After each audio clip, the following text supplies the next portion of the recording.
क्या आपको पता है भारत के एक ऐसे राष्ट्रपति जिन्हें स्विट्जरलैंड जाने पर उस दिन को ऑफिशियल साइंस डे मनाया जाता है? जी हाँ, आप बिल्कुल सही सोच रहे हैं। हम बात कर रहे हैं सर एपीजे अब्दुल कलाम की। इनके बारे में ज्यादा डिस्क्रिप्शन देने की जरूरत नहीं, लेकिन 26 मई 2006 को एपीजे अब्दुल कलाम सर को बुलाया गया था, इन्वाइट किया गया था ताकि उन्हें ऑनर कर सके। इसी दिन को स्विट्जरलैंड गवर्नमेंट ने ऑफिशियल साइंस डे अनाउंस किया था और अभी भी इसी दिन मनाया जाता है। ऐसे ही अननोन फैक्ट्स के लिए हमारे चैनल को सब्सक्राइब करना मत भूलिए।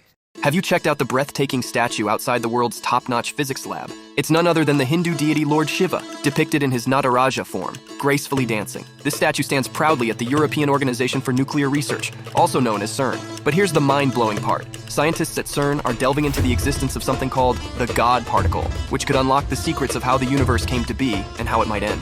Intriguingly, some of the brilliant minds at CERN have noticed something remarkable. They've observed a constant dance of creation and destruction happening at the tiniest subatomic levels of our universe. And guess what?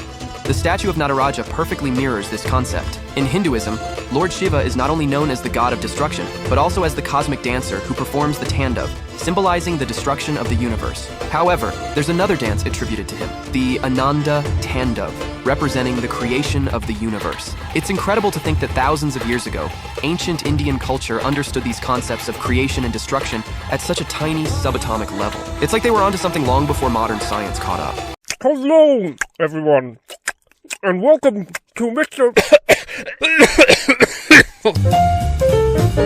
This is Europe, and here's Switzerland. Now come on, let's go, shall we? Soaring mountains, verdant valleys, pristine lakes, bored-looking cows. Switzerland is among the most beautiful places in the world, but the first inhabitants were not looking for pleasant scenery, at least I don't think so, eking out as they did a frosty hunter's living in the mists of ice-coated cliffs. By Neolithic times, the people had forsaken their caves and taken up farming and dwelling in small villages of longhouses. In the various Bronze Age cultures that followed, technology improved, and the population became more skilled in craftsmanship, and the land became home to Celtic culture. Tribes of Celts lived over much of Europe, and in Switzerland the chief tribe was the Helvetii. These Helvetii apparently decided to leave their land and go west to conquer Gaul, but the Romans under Julius Caesar were like, nope, and they defeated the Helvetii and themselves conquered Gaul. Rome ruled the Swiss lands for hundreds of years, and it was peaceful and prosperous. It was in Roman times too that the Christian faith entered the region, a faith the Germanic conquerors would also adopt, for as Rome fell, the German tribes of the Alemanni and Burgundians took over Switzerland. Germanic rule was solidified after it was conquered by the Franks, and later became part of the German Holy Roman Empire. Now, back in these times, there was no single state known as Switzerland. Rather, the land was split into various communities and townships called cantons. But in 1291, 3 cantons forged closer ties for reasons of trade and defense. Defense, you say? Against what? Well, for quite some time, the Swiss regions had been granted a special status by the Hohenstaufen emperors and were allowed considerable autonomy. But when the Austrian Habsburgs began to rise in power, they sought to impose their authority on the Swiss lands, and the Swiss were not too happy about it. This was the time of the Swiss folk hero William Tell. According to the story, the Austrian official in the town of Altdorf, Albrecht Gessler, placed his hat on a pole and ordered the townsfolk to bow to it. William Tell, an expert with the crossbow, entered the town with his son and did not bow before the hat. Gessler condemned him to death, but offered him a chance of freedom if he could shoot an apple off his son's head. Amazingly, Tell shot the bolt and split the apple. Later on, he assassinated Gessler and cemented his legend as a hero to the people of Switzerland. The 3 teamed-up Swiss cantons defeated the Austrians at the Battle of Morgarten, encouraging other Swiss cities to join them in the formation of what's called the Old Swiss Confederacy. The Swiss won another impressive victory at the Battle of Sempach and followed that up with another win. The Swiss soldiers with their pikes and halberds earned a formidable reputation as first-rate fighters of exceptional ability. However, further Swiss territorial ambitions were quashed in 1515 after the French-Venetian victory at Marignano. Thereafter, the Swiss mostly busied themselves within their own borders, and quite a bit of drama was going on there. When the German monk Martin Luther dared to challenge the edicts of the Roman Catholic Church, the ripples of his Protestant Reformation extended over much of Europe, including Switzerland, and it began in Switzerland because of sausages. What? Yes, sausages. Smoked sausages. In Zurich in 1522, a man ate sausages during Lent when eating meat is forbidden,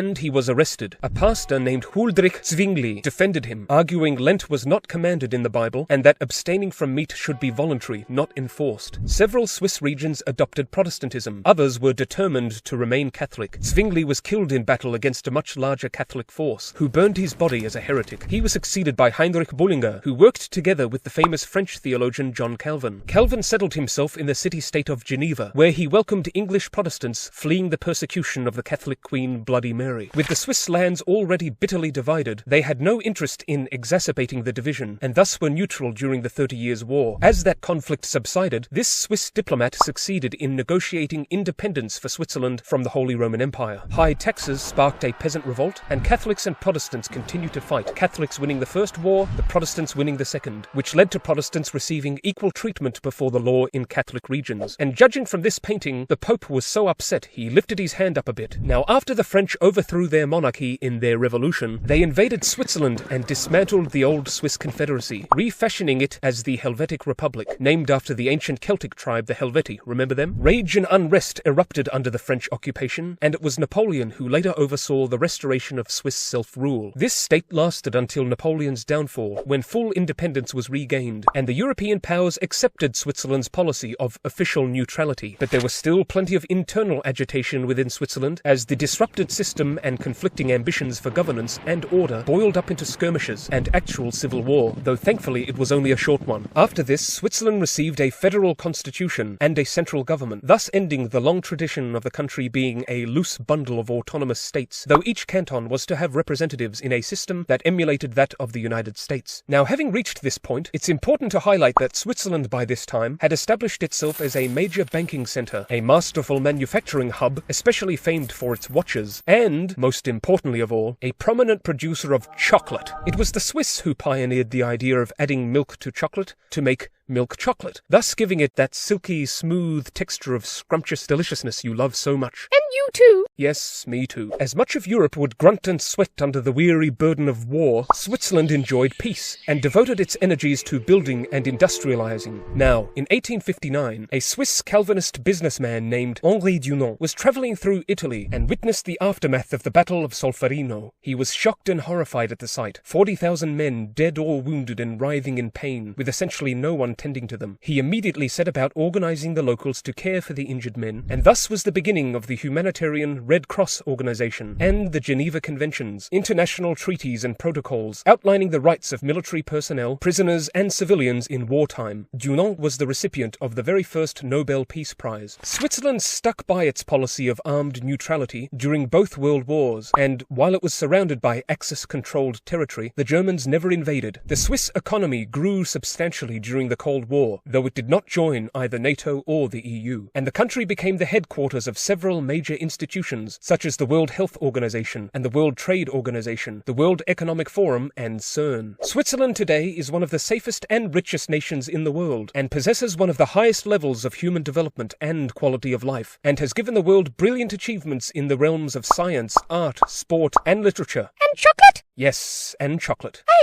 like chocolate. That's nice. Anyway, that's it for Switzerland, and that's all from me for now. Bye-bye!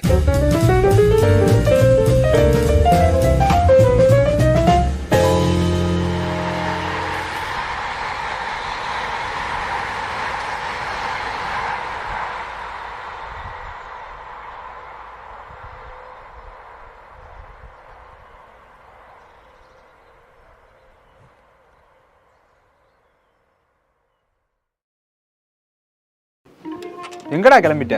Swiss பேங்க்ல பணம் போட கிளம்பிட்டேன். ஏன் இங்க உள்ள பேங்க்ல எல்லாம் பணம் போட மாட்டியா? ஸ்விஸ் பேங்க்ல போய் தான் பணம் போடுவியா? டேய், இங்கே போட்டா அது ஒயிட் மணி, அங்க போட்டா அது பிளாக் மணி. பிளாக் மணியா? டேய், இந்தியாவில் உள்ள பேங்க்ல 100 கோடி ரூபா பணம் போறேன்னு வச்சுக்க, 30லேருந்து 40 கோடி ரூபா டாக்ஸ் பிடிப்பாங்க. அதுவே சுவிட்சர்லாந்து உள்ள பேங்க்ல ஏதோ ஒரு வகையில் 100 கோடி ரூபா ட்ரான்ஸ்ஃபர் பண்ணிட்டேன்னா 10 கோடி ரூபா தான் செலவாகும். அதே போல் சுவிட்சர்லாந்து உள்ள பேங்க்ல எனக்கு அக்கௌண்ட் இருக்குன்னா யார் எவ்வளோ ரூபா இருக்குன்னு எந்த டீட்டெயிலுமே ஷேர் பண்ண மாட்டாங்க. பணம், நகை, தங்கம்னு எதுனாலும் சேமிச்சு வச்சுக்கலாம், கேள்வியே கேட்க மாட்டாங்க. இன்னொரு முக்கியமான விஷயம், நம்மளோட ஒரு அக்கௌண்ட் இருக்கு, அந்த அக்கௌண்ட் யாரோடது அப்படின்னு எல்லா டீட்டெயில்ஸுமே நம்பர்லேயே இருக்கும். ரொம்ப செக்யூரிட்டியான அக்கௌண்ட்டு. அதான் சுவிஸ் கிளம்பிட்டேன். போன வாரம் மாலுக்கு போகலான்னு கூப்பிட்டதுக்கு டிஜிட்டல் போர்டில் போனால் 2 ரூபா எக்ஸ்ட்ரா செலவாகும்னு ஒயிட் போர்டுக்காக 1 மணி நேரம் காத்திருந்தவனி நீ ஸ்விஸ் பேங்க்ல பணம் போட போறியா? போடா, டேய் போடா.